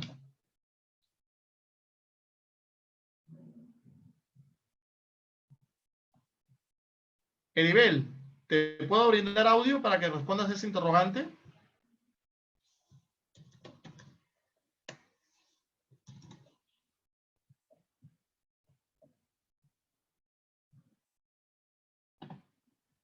Wow. No puedo brindar audio, a ver. Veamos. Karina. Ah, hola, Eribel. ¿Qué tal, doctor? ¿Cómo está? Buenas noches. ¿Cómo estás? Buenas noches. Eribel, la interrogante planteada, el caso que he dejado expuesto. Trabajadora, cajera, ocupa el puesto de cajera, que retira de la caja 100 soles para pagar un gasto personal propio, pero al día siguiente deja otros 100 soles para que la caja cuadre. ¿Es apropiación? ¿Entra en la causal de apropiación como robo o en esta causal de retención o utilización indebida? Utilización indebida, doctor, porque no lo está sustrayendo para, o sea, no lo está trayendo debidamente, sino lo está cogiendo para utilizar en otra forma, de una forma indebida, ¿no? Lo lleva a su casa y luego lo repone nuevamente en la caja, haciendo un uso indebido de ese dinero. Bien, efectivamente, está haciendo, yo lo diría por la utilización indebida, efectivamente. Es una utilización indebida. ¿Por qué? Porque si bien es cierto, ha utilizado ese dinero para otro fin, lo cierto es que ha devuelto el dinero y justamente se considera como una utilización indebida. No podemos hablar de una retención indebida porque ha sustraído un billete de 100 y no es que haya devuelto el mismo billete con el mismo código, con la misma serie, sino que ha puesto otro billete. Entonces, ese bien que en su momento lo retuvo en su poder sin autorización, ya cambió de dueño y lo que ha incorporado es otro tipo de billete. Entonces, desde mi punto de vista, coincido contigo, sería una utilización indebida. Muchas gracias, Eribel. Gracias, doctor.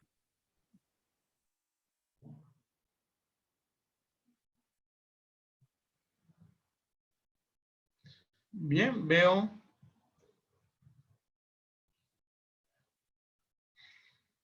Karina señala, profesor, una consulta. ¿Estas causales también se aplican a trabajadores del hogar o tienen sus propias normas? No, efectivamente, Karina, son causales de despido de trabajadores. Y trabajadores, vamos desde una empresa grande y cualquier régimen laboral, incluso el régimen de las trabajadoras del hogar.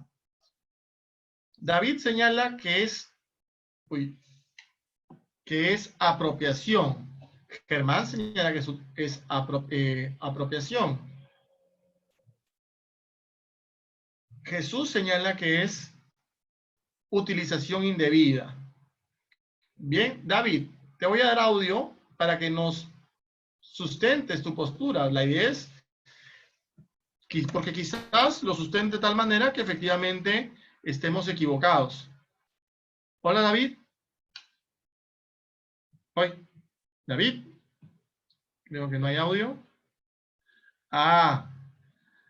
Uy, una lástima, David. Nos hubiera encantado escuchar tu argumento. O cuéntanos quizás por...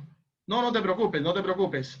Sí, yo creo que sería muy, muy extenso que tipees, pero nos queda una sesión más. Nos gustaría escucharte la siguiente sesión o que lo tengas guardado, tipeado y después lo copies y lo pegues para no presionarte con la redacción de tu fundamentación.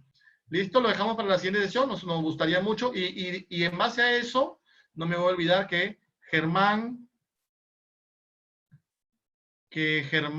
y hay otra persona más. Germán y Jesús dicen lo contrario. Veamos en la siguiente sesión, cuando tú expongas tu fundamentación, vamos a consultarle a Germán y Jesús para que puedan rebatir tu postura y llegar a un consenso todos. Esa es la idea. Bien, pasamos a la siguiente. El uso o entrega a terceros de información reservada del empleador. La información previamente ha debido ser calificada como reservada. Es decir, no solamente, no basta con que un trabajador le haya brindado determinada información a terceros, o en todo caso, que ese trabajador la haya utilizado para su propio beneficio, sino que dentro de mi reglamento interno de trabajo o algún protocolo de tecnologías de la información, el empleador señale que justamente balances contables, por ejemplo, o quizás mi relación de clientes, que el trabajador se las remite a un tercero, pero yo previamente he debido de consignar y de poner a conocimiento de todos los trabajadores qué información es considerada como calificada. Y si esa información calificada como reservada o confidencial es usada o entregada a terceros para un beneficio personal, entonces se configura esta causal. ¿Correcto? Entonces existen dos formas de actuación. El uso de informaciones reservadas sin revelación ni divulgación alguna, es decir, no lo transmito a un tercero. Lo que sucede es que el trabajador conserva el secreto, pero lo utiliza en provecho personal, traicionando con ello la confianza del empleador que lo hizo partícipe de él. Bien.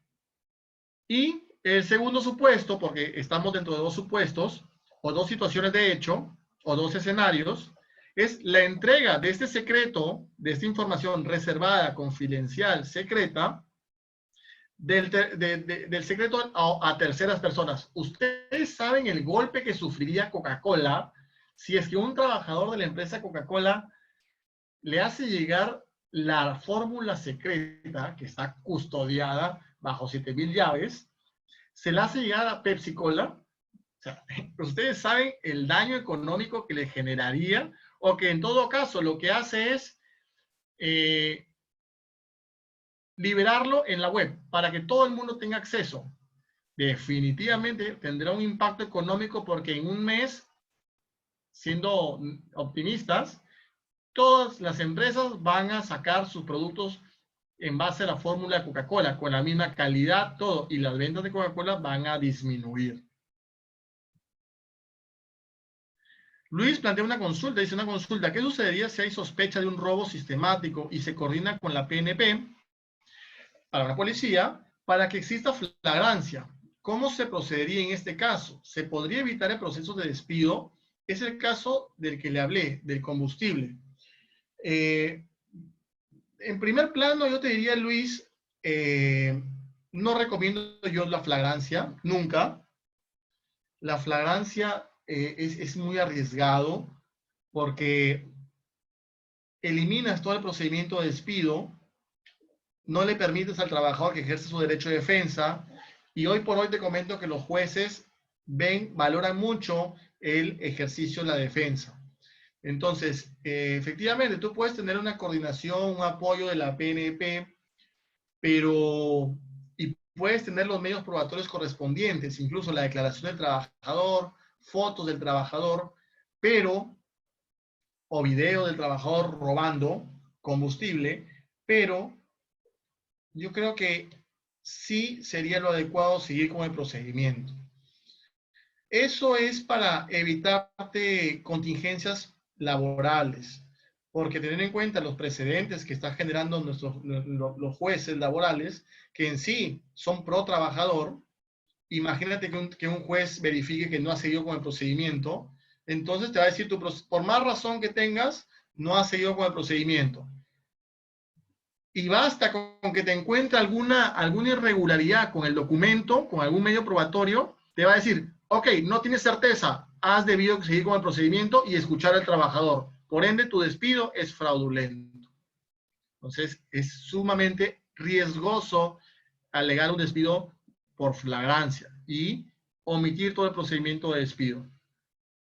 ¿La ley lo permite? Sí, pero son casos muy, muy excepcionales, pero muy al margen de la ley te das cuenta que en la práctica quienes deciden son los jueces. Y como ves, la ley en los casos de robo o apropiación o retención o utilización, si bien la ley expresamente señala con prescindencia y su valor, para los jueces sí es importante la cuantía.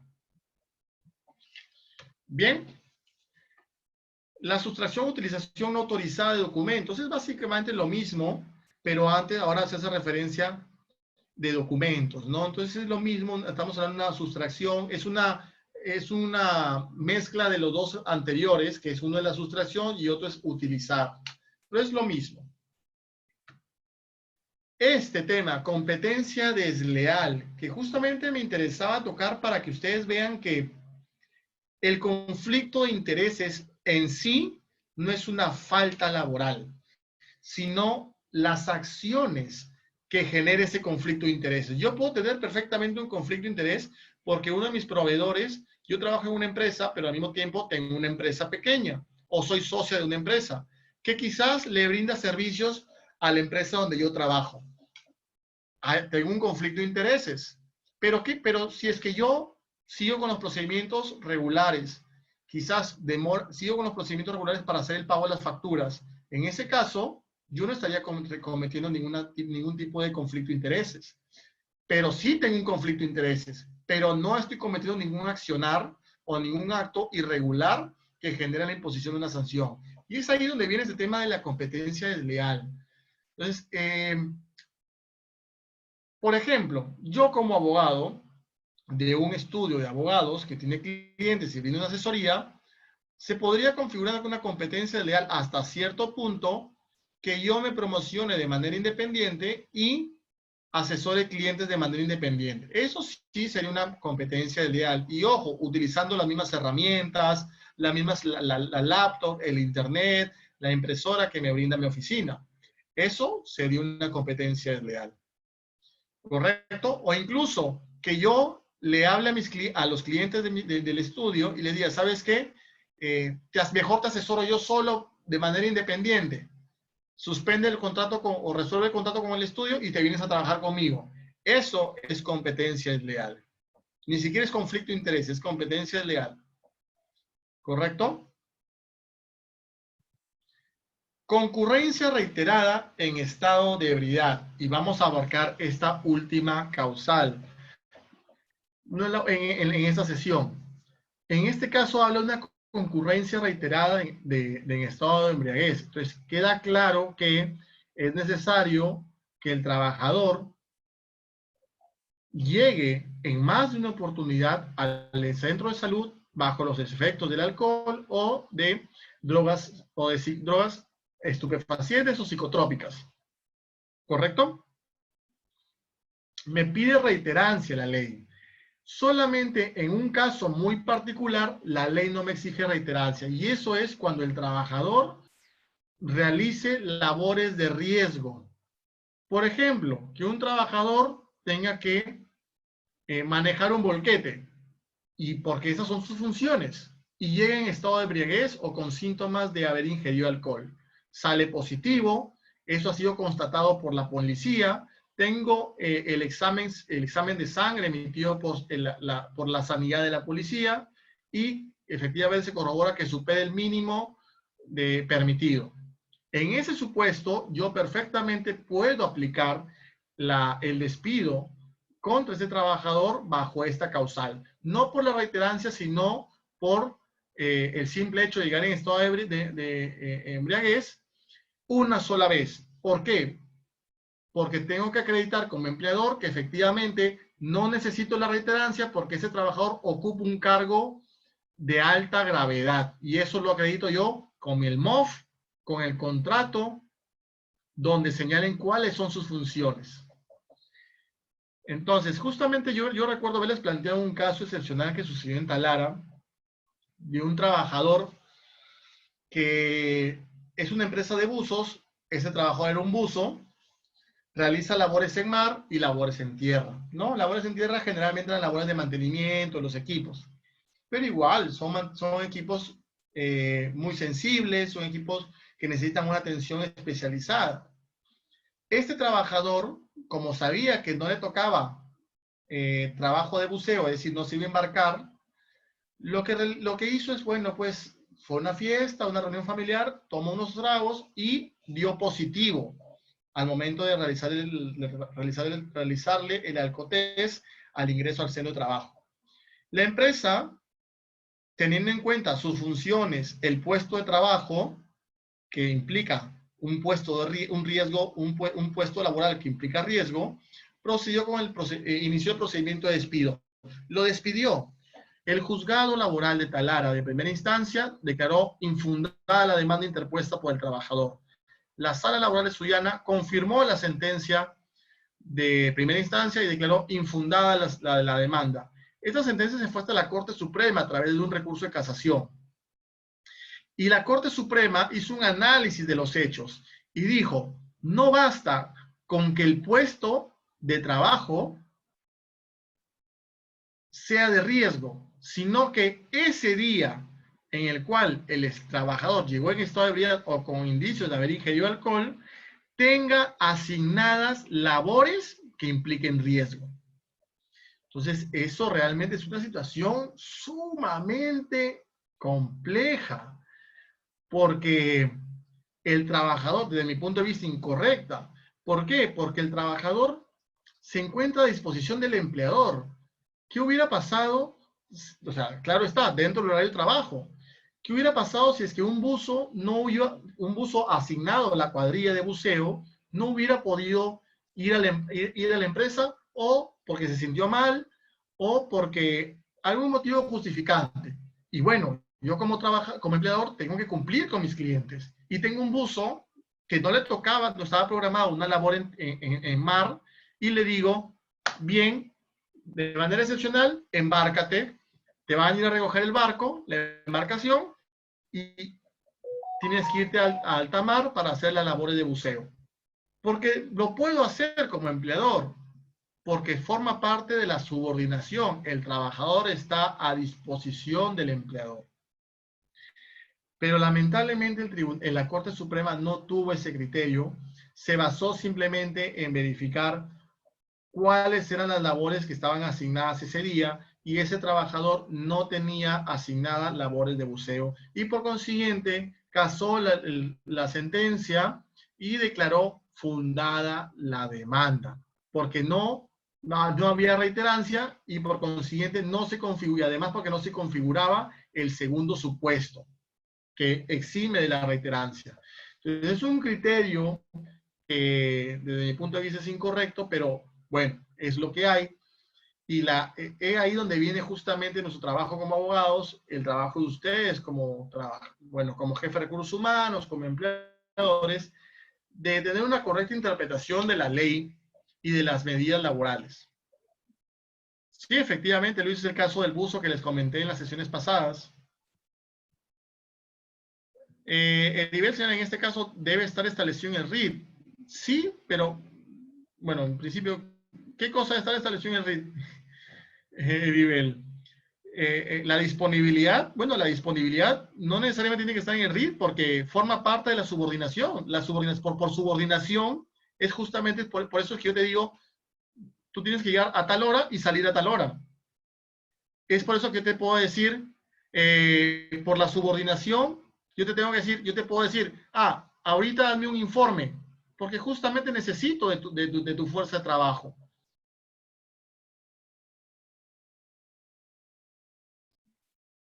De no existir de no asistir en estado etílico. Pero, Heribel, es buena tu pregunta, porque, bien, no lo tengo en mi reglamento interno de trabajo, pero, ojo, lo tengo en la ley. Entonces, ¿qué pesa más, la ley o el reglamento? En la ley. Entonces, todas estas causales son causales que la propia ley regula. Entonces, obviamente, por recomendación, yo siempre digo, ponlo en tu reglamento interno de trabajo, pero el hecho de que el empleador no tenga en su reglamento interno de trabajo la prohibición de asistir a hacer el trabajo en estado de ebriedad, yo me remito a la ley y la ley es clara. Entonces, pesa más la ley que mi reglamento interno de trabajo, eso es definitivamente. Así es, a lady, pesa más la ley.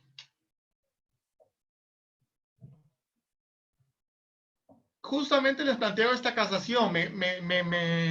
Sería interesante que ustedes la puedan googlear. Así búsquenla, casación laboral número 17148-2016. Googleenla, ojalá la encuentren. Es una casación sumamente interesante y es justamente el caso que les he planteado. Léanla para que puedan analizar el criterio de la Corte Suprema y cómo la misma Corte Suprema deja sin efecto el criterio de los jueces, del juez laboral y de la sala laboral. Es un tema sumamente interesante. Esto ya lo hemos visto, el tema de la concurrencia. La verificación puede ser con la policía, con la fiscalía, y si no puedes tener acceso a la fiscalía o a la policía porque quizás estás en una mina, bueno, pues entonces graba y si un trabajador da positivo, saca una cámara, graba el hecho, le dice al trabajador que va a ser grabado, grabas en el momento que le está tomando la prueba, grabas el número, el resultado de la prueba, si sale negativo, o si sale positivo, puede ser un falso positivo, se le realiza por segunda vez la prueba de manera aislada para que la fila vaya avanzando, se le toma otra vez grabada y con eso ya dejas constancia de que efectivamente se le tomó, se le hicieron 2 exámenes porque es posible que al primero sea un falso positivo. Por eso, señores, si un trabajador les da positivo, por favor, háganle un nuevo examen, un nuevo alcotest, porque los trabajadores pueden alegar falso positivo, un error en la máquina. Pero si ya lo toman por segunda vez y sale positivo, entonces ya se tiene la certeza del resultado. Bien, ténganlo muy claro eso, son recomendaciones prácticas que suceden en el día a día y es lo que yo veo en muchas empresas. Ahora bien, ¿qué sucede si el trabajador, yo noto que tiene ojos rojos, que lo veo tambaleando, que habla medio, que lo veo con un comportamiento extraño, que no es el mismo y huele a alcohol? Entonces, yo para corroborar, no solamente con la apariencia del trabajador, ni cómo huele, puedo decir, viene en estado de ebriedad. No, la prueba es el alcotest o la certificación de la policía, el examen de sangre de sanidad. Entonces, lo que hago es, le tomo la prueba. Si el trabajador se niega a tomarse la prueba, yo tengo que grabar ese momento, se niega a someterse al alcotest, entonces la propia ley señala que la negativa del trabajador representa un reconocimiento del estado de embriaguez del trabajador. Y si yo tengo una constancia de la negativa del trabajador de someterse al alcotest, entonces puedo sancionar al trabajador con el despido en caso haya reiterancia o Si no hay reiterancia, pero realiza funciones de gravedad. Realiza funciones de gravedad. De gravedad. Es necesario que ustedes hagan estos lineamientos. Edibel señala, doctor, ¿es igual que el examen de sangre de la sanidad o es más efectivo que las pruebas del Alcotés? Lo que pasa, Edibel, es que las pruebas de sanidad tienen un mayor grado de certeza. Pero ¿qué sucede con las pruebas de sanidad? Que a veces la dependencia más cercana de sanidad, porque tú sabes que en todos los lugares no hay sanidad. Por ejemplo, te hablo, el Alto no tiene sanidad y el centro de sanidad más cercano es Talara. Y Talara, el Alto Talara está a 1 hora. Y tú bien sabes que el factor tiempo en temas de embriaguez es fundamental. ¿Por qué? Porque el alcohol viaja por la sangre y justamente el examen te mide el grado de alcohol que tienes en la sangre. Mientras más tiempo pasa, el alcohol lo vas eliminando por el sudor, mediante la orina. Entonces, mientras más tiempo pasa, los resultados van a variar. Tú le puedes tomar un Alcotés en la puerta del centro de trabajos y te da, por ejemplo, un punto de alcohol, ¿no? 1.0. El permitido hasta un máximo es 0.5. Más allá de 0.5 ya significa y es una infracción. Pero ¿qué sucede si te demoras, llegas a sanidad y el resultado sale 0.4? Permitido. Pero tú tienes el Alcotés. Bueno, si tienes eso, el trabajador se cogerá, se apretará y se aferrará con uñas y dientes al resultado de sanidad y dirá, no he llegado en estado de ebriedad, pese a que seguí tambaleando. Entonces, es un riesgo. Entonces, yo puedo perfectamente sustentar eso y puedo, siempre y cuando logre grabar el hecho, logre grabar la prueba y dar certeza de los resultados. ¿Cuál es la finalidad de esto? Que el empleador no fabrique pruebas, no fabrique resultados. Pero si yo le puedo dar certeza al juez de que la prueba es real y no ha sido alterada, entonces es perfectamente viable y tendrá el mismo efecto que sanidad. A Lady señala, también hay empresas que aparte del alcoholímetro,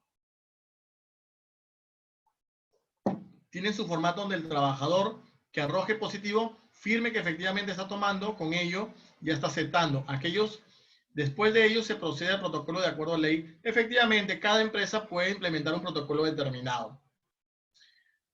Bueno, señores, nos hemos extendido, bueno, me he extendido por unos 20 minutos aproximadamente.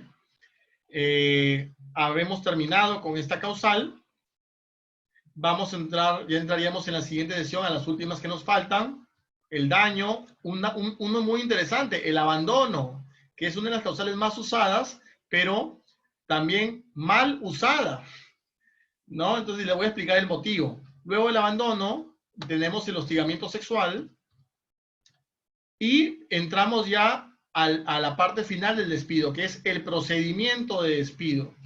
Lo tenemos acá, he colocado las fuentes porque efectivamente esas imágenes no son mías, esas fuentes las he extraído de un libro de la revista de Soluciones Laborales, he colocado aquí el autor, Luis Álvaro González, porque es lo correcto, pero me pareció sumamente interesante. Explicaremos el procedimiento de despido de manera muy rápida, la carta de preaviso de despido, los descargos para que el trabajador ejerza su derecho de defensa y la carta de despido final, ¿no? Y justamente lo que conversábamos, ¿no? Y lo que manifestó Luis, la excepción al procedimiento de despido, la flagrancia, ¿no? Ya hemos adelantado un poco estos casos. Bien, este es el supuesto, que igual lo he extraído de un libro, el autor está ahí, se lo recomiendo. Les grafico cómo es el procedimiento de despido en los casos de flagrancia, donde hay un despido directo, no hay una carta de preaviso de despido previa, no hay descargos y directamente se va a una carta de despido final.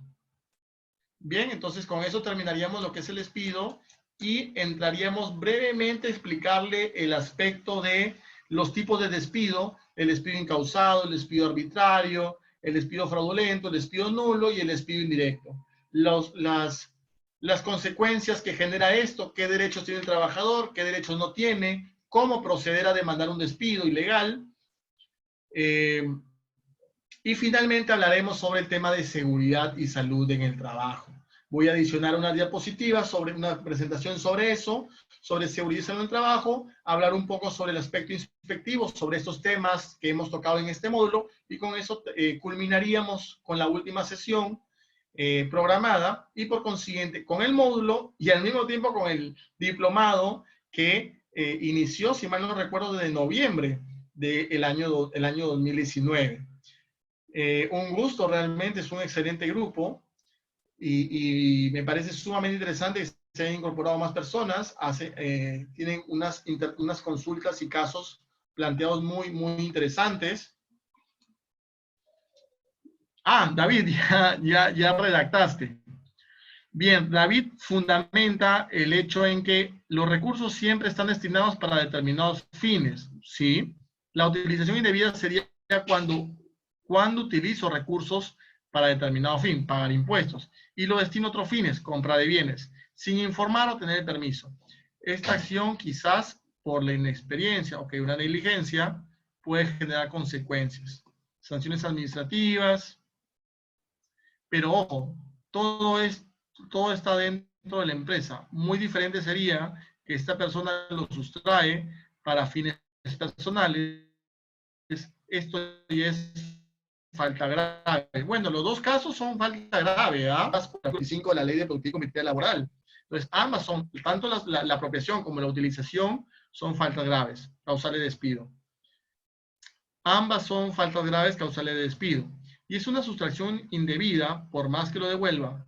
Si no, miren el caso de Jorge del Castillo, que a pesar que devolvió el pago que recibió su secretaria, que estuvo en España, su conducta es delito. Sacar dinero a escondidas ya es sustracción. Quedo a la refutación de mi argumento. La devolución solo se efectúa para atenuar la sanción. Pero esto no desvirtúa la conducta de sustraer. Sí, efectivamente, hay diferencias entre la apropiación o sustracción y la utilización. Pero en el caso que les planteé, efectivamente, lo que interesa en estos casos puntuales es la conducta de la trabajadora, en el caso de la cajera, donde la cajera retira dinero y lo utiliza para otro fin, pero devuelve el dinero. Efectivamente, esto cabría a una interpretación respecto a si es apropiación o si es sustracción o apropiación, o si es una utilización indebida del dinero. Efectivamente, ese billete en sí con un número de serie determinado desapareció y lo que se incorpora es otro billete con otra serie diferente. Entonces, el bien ya no existe, o en todo caso ya salió de las manos de la trabajadora porque ha devuelto otro. Pero desde mi punto de vista, lo que ha sucedido es una utilización indebida referente a un bien destinado para el uso del empleador, pero este ha sido destinado para un efecto personal del trabajador. Entonces, efectivamente esto lleva a debate, lo dejamos colgado en el aire para que en la siguiente sesión Germán o las personas que están interesadas puedan refutar. Si lo tomamos en cuenta como una devolución, como una apropiación, efectivamente, de acuerdo a la Corte Suprema, forma parte de un atenuante. Es por eso que hay una discrepancia sobre eso. Resultaría ser un atenuante. He visto casos donde la Corte Suprema ha determinado, fundada la demanda por despido incausado, despido fraudulento, porque resulta ser desproporcional, y se le ha impuesto otra medida disciplinaria, pero no el despido. Pero justamente porque los jueces lo ven como un atenuante, ¿no? Es decir, ok, eres honesto, pero eres honesto a medias. Entonces, pese a que la ley dice con prescindencia su valor y al mismo tiempo porque consideran necesario que se preserve el empleo. Entonces, es un tema que espero cambie desde mi punto de vista, porque no va de acorde con la ley. Si la ley cambia, perfecto, se alinea la ley con la jurisprudencia, con el criterio de los jueces, pero la ley no ha cambiado desde el año 97, sigue diciendo con prescindencia y su valor. Entonces, y esto no hace más que generar trabajadores honestos a medias, ¿no? Entonces, o en todo caso, trabajadores que roban, pero son trabajadores que roban, pero honestamente porque te devuelven, ¿no? Entonces es una suerte de contradicción. Pero bueno, para eso está mi chamba, de interpretar la ley y de aplicar. Creo yo que en este caso el empleador, tendría todas las facultades para despedir un trabajador, porque efectivamente lo primordial se ha roto. La buena fe laboral, la confianza en el trabajador se ha roto y se hace insostenible la relación laboral. Bueno, señores, ha sido un gusto tenerlos en la sesión del día de hoy. Ha sido sumamente interesante, sumamente productivo. Me interesa este tipo de sesiones tan ricas en contenido, saber sus experiencias personales, debatir juntamente con lo que ha presentado David. Y ojo, no queda cerrado el tema de David. Véanlo, analícenlo y lo podemos analizar en la siguiente sesión de manera rápida para que nos alcance el tiempo. Pero bueno, espero que se encuentren bien ante esta pandemia, esta crisis sanitaria. No salgan de su casa, quédense en su casa y que tengan buenas noches, buen fin de semana en la medida de lo posible, pásenlo con su familia. Hasta luego.